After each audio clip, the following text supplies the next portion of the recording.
В маленьком городке жил семилетний мальчик по имени Марк. Он был умным и добрым, но на его сердце была тяжесть. Несколько месяцев назад он потерял маму в автокатастрофе.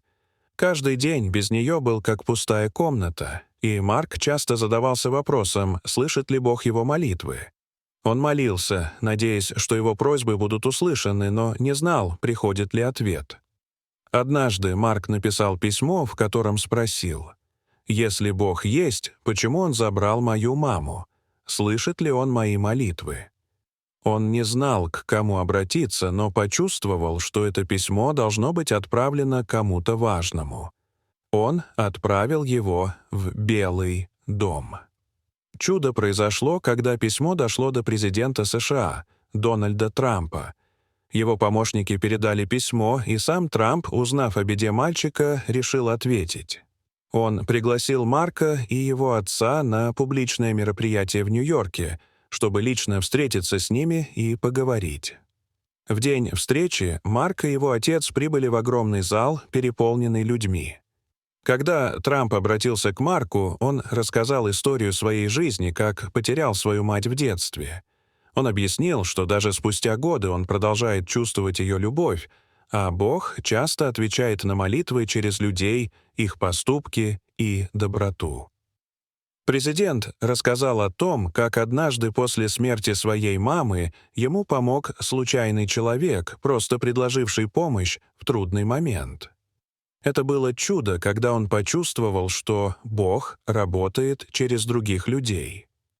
Трамп предложил Марку вернуться на сцену, где он показал видео о людях, которые сохраняют память о своих близких.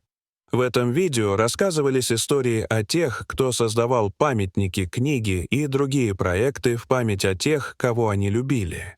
Затем Трамп объявил о создании фонда «Голос любви», который будет помогать детям, потерявшим родителей. Фонд поддержит их и напомнит, что даже в самых темных моментах они не одиноки. Президент вручил Марку Библию с запиской, спрятанной между страниц. В письме, написанном его матерью, говорилось, что любовь никогда не исчезает и всегда остается в каждом добром поступке. Марк почувствовал, как его сердце наполнилось теплом. Он осознал, что его мама живет в каждом акте любви и доброты, и что она всегда будет с ним.